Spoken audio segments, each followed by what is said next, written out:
দেশের জনপ্রিয় band Nemesis, সেই ব্যান্ডের ভোকালিস্ট জোহাদ রেজা চৌধুরীর স্ত্রী মাহরিন দীর্ঘদিন ক্যান্সার আক্রান্ত ছিলেন, কিন্তু এখন তিনি ক্যান্সারকে পরাজিত করে অনেকটাই সুস্থতার পথে, এমনটাই জানা গেল জোহাদের ফেসবুক পোস্ট থেকে।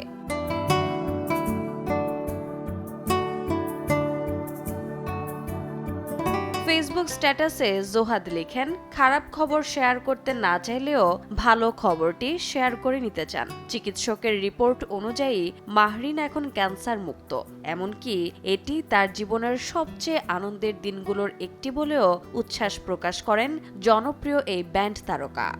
40% বেশি গ্লো, বিশ্বের 1 নম্বর গ্লো ক্রিম, নতুন গ্লো এন্ড লাভলি।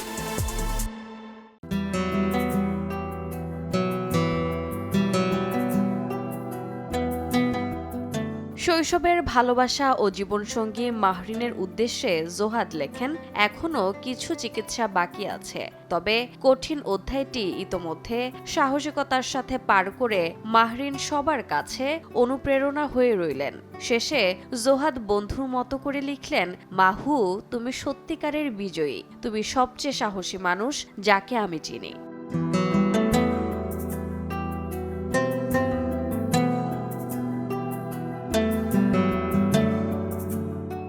রোজা চৌধুরী, সময় সংবাদ, ঢাকা।